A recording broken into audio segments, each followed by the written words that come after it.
I always did something. I modeled and I draw with drawings, you know, watercolors, things like that. But when we came to Canada, we were in Montreal, and I didn't even dream at that time that I ever will be able to carve stone. I always wanted to do that. But I met a sculptor, a Jewish woman. Maybe you heard about her, she died already. Ethel Rosenfield. No. Go ahead. I met her and somebody invited us for supper and she was there, and I had a few photographs of my plaster things which I made in Israel. And she tells me, but you are thinking in stone. You feel in stone. I was so happy when I heard that. I said, you really think so? Yes, absolutely. And I told her I never had stone. I never put my, hand on the stone. And I could not afford a thing like this. I never had a place where I could have done it, in Israel and so. And she said, oh, I'm going to help you. Because we lived there in an apartment in Montreal. It was opposite the Bronfman Cultural Center. And that in the Bronfman Center they had all kinds of studios, for everything, stone, wood, prints, everything. She said, I am going to talk to the sculptor who teaches there, and I will arrange something for you. And she called me the next day and she said, go over, you get a scholarship, go there, you will be able to work there. So this is the beginning of my stone carving. And then I went and What year was that? It was in 1974. 75 in the beginning. 1975 beginning. We were just a few months, in Canada.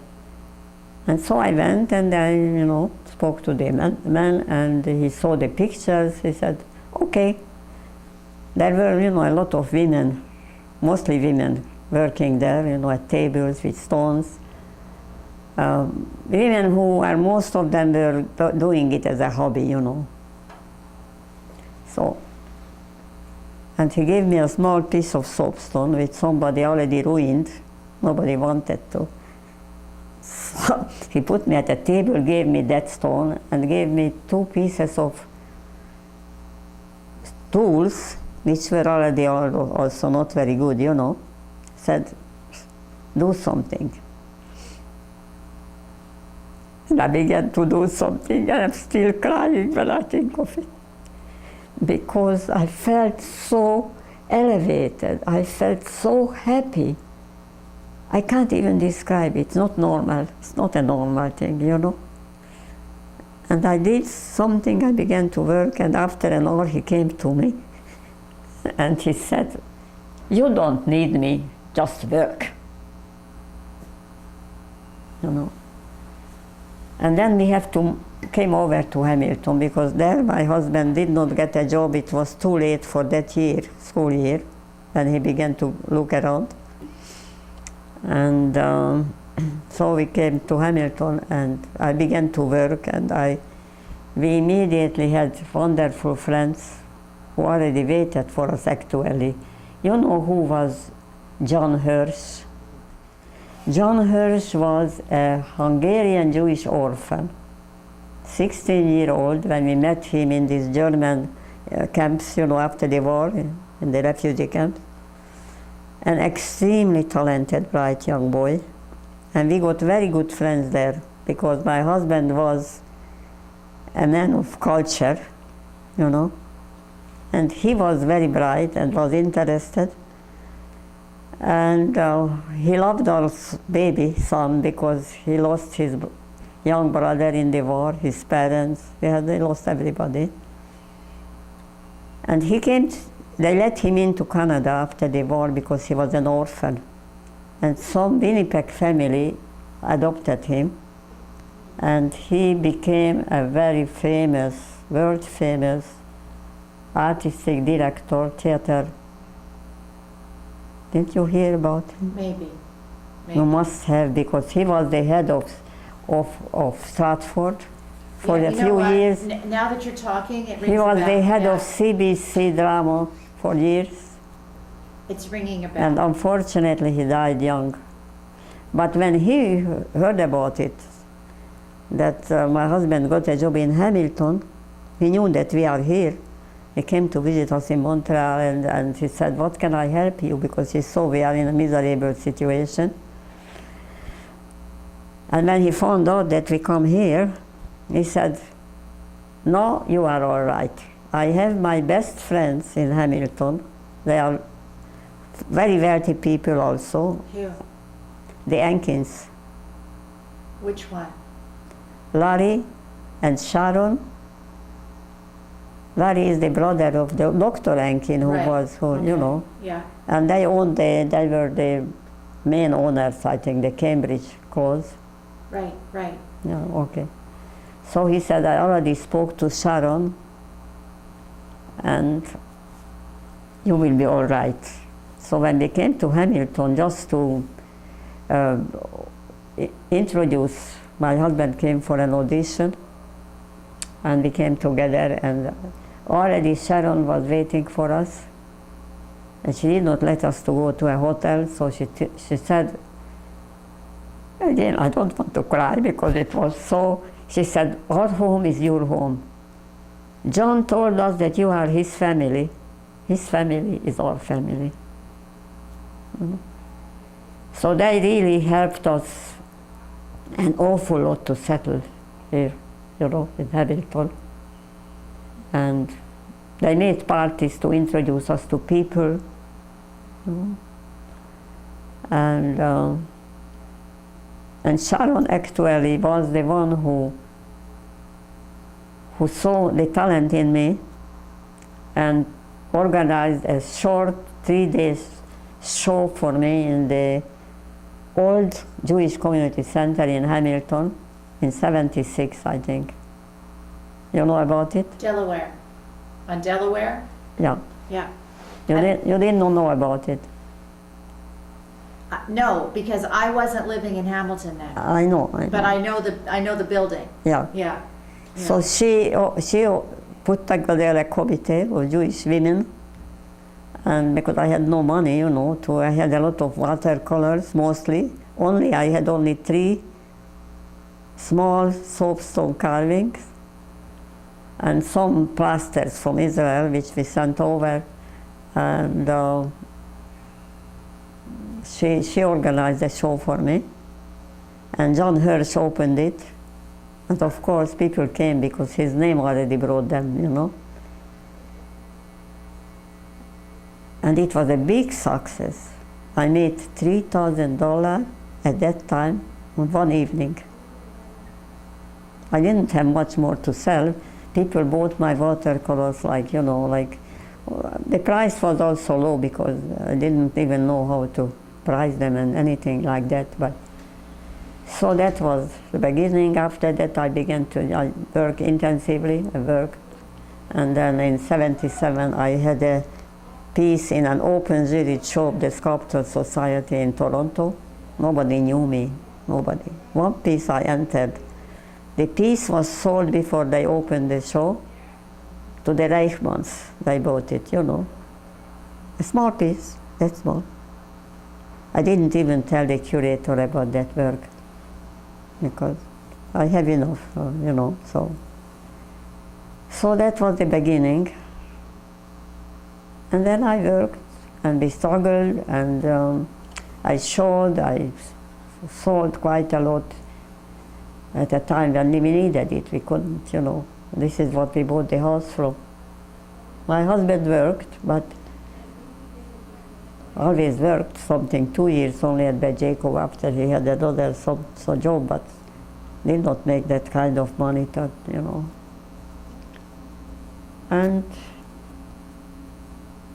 after all these years, at the end of my life, literally, they discovered me. And the only really painful thing about it, that my husband is not here. And it's because he encouraged me, he helped me whatever way he could, you know. And When did you lose your husband? in 91, yeah, so Is your son coming for the show? he will come. They will even play, because my son is a violinist and his wife is a cellist, and they will play at the reception, at the opening. So that will be something. When you were in Israel, what made you come to Montreal from Israel? What was the To Canada? Yeah, how did that happen? What? Why? Look, we survived the Holocaust. After that, we lived in Israel for 26 years, where there was a war in 58 or 56? 56. 56, and 67, 73, we still were there. And in between, there was always war. You know, there never was peace. And at that point, I told my husband, I can't take another war. I told him, I think I have the right to a few years, few peaceful years, you know. How did you get into Canada? Was it hard to come to Canada? On the back door. I'm not going to tell that, but on the back door. What do you mean? Well, we did not came here as immigrants, landed immigrants. Oh, you came here to visit. My husband came as a student. He was 60 years old, and he did not have time in his life to go to university, because when he was at that age group in Hungary, there was a numerus clausus. It meant that only maybe half, I don't know, 1% of students were Jewish, were like something. And who got in there? Mostly the wealthy ones, you know. And not that he needed the knowledge. It's not because he was my husband, but he was a genius, that's a fact. He studied alone, on his own, you know. He translated poetry from 45 languages into English. 45. And you should see that translation. It's beautiful. And of course, you know, to write in English, French, German, Hebrew, Hungarian, Latin, Greek, Italian, these things, that was nothing for him. He used these languages, you know, together. How did he know all those languages? He learned it by himself. So he began to go to the Bar-Ilan University in Israel when he was 58 or something. Just because we had a neighbor and said, how come you don't have a diploma from a university? You who know so much. You have to go and you have to get. And my husband, no, okay, so we went. And when we came as visitors to Canada in 74, yeah, then we had some relatives in Montreal, which is why we came. Our son was studying at that time in the Northern Illinois University, music, and we went to visit him, and then we called his relatives, and they, oh, it's so close, Chicago is so close, come over, visit us. And we came, and we loved it. It was, for us, you know, after all these years, these wars and everything, they just... And then in the last 3 days, because we had a ticket to fly back to Israel, of course, we asked all the relatives, what could we do that we can stay here? Well, they said, unfortunately, they can't help us because they were, the woman was my mother's cousin, but we were not related so close that they could have helped us, you know. And they said, one of them said in the family, oh, maybe if Francis goes to and is accepted as a student at a university. He said it like a joke almost.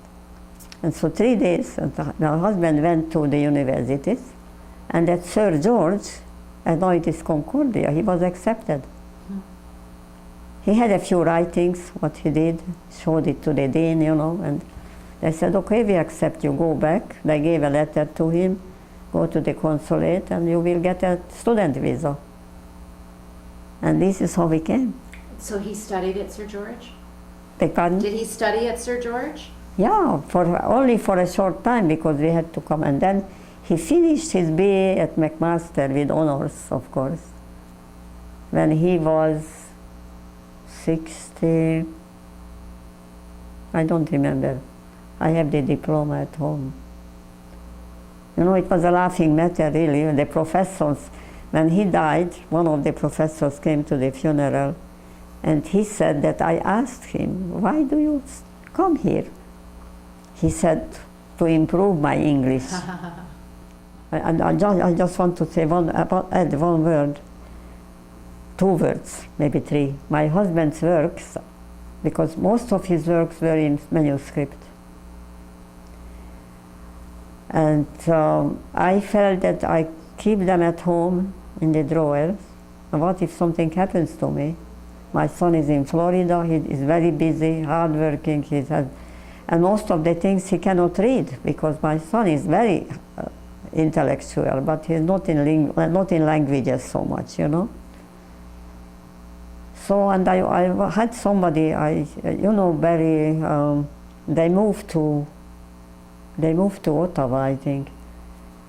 The wife was a professor at McMaster, in religious. Reinhardt's, Barry Wolfish. Wolfish, yeah. Yeah. Somebody told me to call him up, because Yeah. he's in the Toronto University, and he's in the, and I called him up, and he was kind, and he came over immediately, and he looked at the works, and he took a few samples, and next day they called me that they want the works. So I donated. I had no choice. I can't afford to publish. I don't know anything about publishing. I don't know anything. I can't. I just, lost. And they wanted it, so I donated them the manuscripts, the originals. I have the copies. They said they don't publish because they can't afford it. And this is your husband's poetry they took? Everything. He not just poetry. What else is there? You have to come and see that. I can't even. I am too.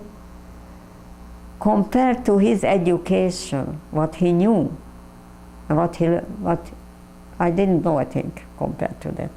He was soaked through with literature, European, all sorts of languages, Jewish, Hebrew, everything. So what is it? Is it literature? He wrote stories? What is it? No stories. What is it? It's not. It's a lot of linguistic works. Yeah, essays. He made his own language also, and in the last 2 years, there is a language. It's a worldwide organization, sort of, linguistic. It's called. Interlingua. Interlingua is the name of the language, which is similar to Esperanto, but my husband said it is much, much better. And he, of course, he knew it immediately. He belonged to that group it's all over the world. There are people who write in that language and everything. And my husband already translated them the Bible into Interlingua. So they were very upset when he died, of course. And I think if you punch in the internet Francis Markstein, you get a page about him. Okay, I will. Francis Markstein? Francis Markstein. I will. Yeah. But now I know, and I have the works, I have the right to publish, but I don't have the financial means. And it's no use to publish it on one own, because it has to be published by a company who promotes it, or something. Mm-hmm. And I can't. He has beautiful poems. He has wonderful translations, and all sorts of works, all different kinds of works. Very strange things, some of them. So only somebody who is very, very educated. This is why he was never able to find a publisher, because the answer he got most of the time, I have all this correspondence there in the drawer, was it that, sir, you must be a genius, but we can't afford to publish it because the public who would be interested to buy these books is so small, we can't put money in it. So. And the artwork, your artwork that's going to be at the art gallery on exhibit, did it belong to people? Did you have to borrow it from people to display? They borrow a few pieces, just 3 or something. 3 or 4 works they will borrow. The rest of it is mine. Is yours. Yeah, because you know, when I lost my husband for 2 years, I didn't do a thing. That was the end of my life. And after 2 years, I realized if I just go on like that, crying day and night, I'm finished. And then I thought, well, one is dying one day anyway. My husband did not want that. There is a poem, once if I will have the opportunity, I'll show you if you come to my house, where he actually put it in there, what he would like me to do after he's gone, you know. He wanted me to continue to work. And so I went back to carving, and I did a few pieces, but very limited compared to what. So I just didn't want to part with the works, because each piece is something something unique. There's nothing there, no second one. Who were your friends? Tell me about your social circle in Hamilton. I have wonderful friends, a few wonderful friends. I have mixed, you know, not too many Jewish, mostly non-Jewish. I have to admit, I can't, you know, I don't know why did it happen, but I have wonderful. I have Hungarian, of course, non-Jewish, who were born after the war, younger people, very good friends, wonderful friends. I have real Canadian, non-Jewish, very good friends. Without friends, where would I be? I'm alone. What community are you a part of? Like, how did you meet these people? Are you part of an artist community? I used to belong, but it was in Toronto, the Sculptors Society of Canada. No. So how did you meet people when you came here? I just meet them, and they like me. I don't know. One of them, a couple who live in Dundas, they're wonderful. I tell you, wonderful. He's a retired school principal. His wife used to go to Anshe Sholom, to the services 25, 30 years. They are not Jewish.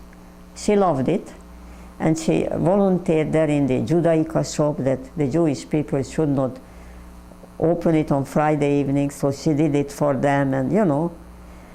And once, when Rabbi Zeplowitz was here, I think, we met him in the beginning, and we were talking that, you know, we never had a car.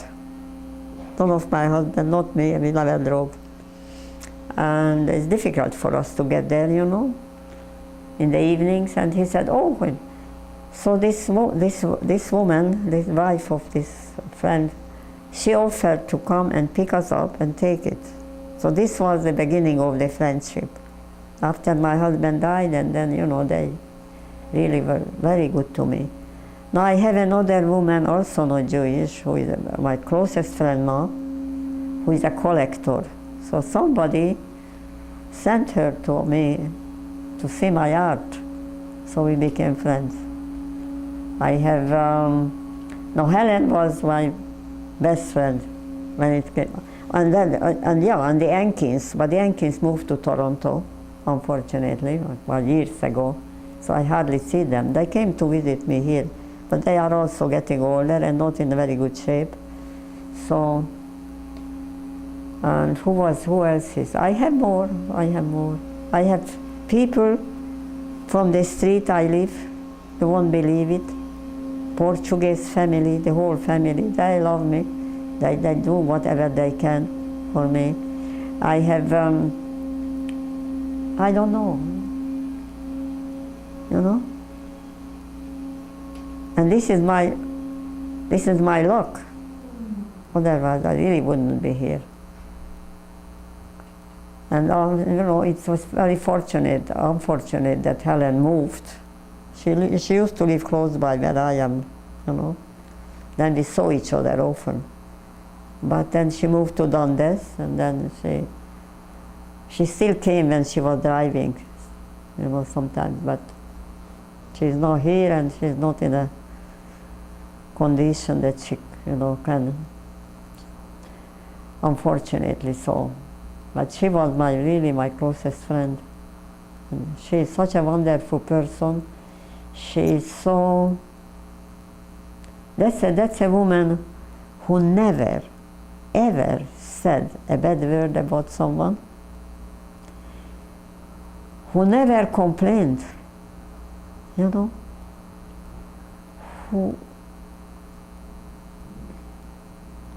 she was just somebody. I always felt that if I need some advice or I have to complain about something, I can go to Helen, you know. She was close like a sister to me. How old are you? How old are you? I am 83. And your health is good? My health is not good, but I try to, you know, live in a way that apart from this accident, which is very unfortunate, you know. How did you break your shoulder? It's my arm. How? How did you do it? I fell in my bedroom because my left foot was caught under the area rug. And accidents happen because for 1 second you don't watch what you do. That's it. This is when I broke my hip 4 years ago. That was much worse. Because I have to have the surgery, and it's never got good. Never got good. So when do you think you'll be able to go home? Beg pardon? When do you think you can go home? Then I don't know when the surgeon tells me that I can put weight on this arm. Then I will be able to support myself with this. I am not yet there. I'm afraid it's a good many weeks still. And do you have a life here at Shalom Village? Do you socialize with the No, people? I don't. You're not interested? Look, I eat breakfast and lunch in this dining room. At the table, there are nice people there, some very nice at the table. It's fine. I go over there to eat supper in the older department building because Pat Norder arranged it for me because she thinks it's better for me there. So there is Helen, and I already have a few people I know. Some people know me, like, because there were articles in the paper many times, and you know, but I don't know really much of them. But there is something, even if I am 83, I don't feel that I am old, because I still have plans to do. I have ideas I would like to do, you know. Like, what are your plans? Well, I can't tell you this, but there are things. There are, you know, things which are on my mind, and it goes around a few years until I do something with it, you know.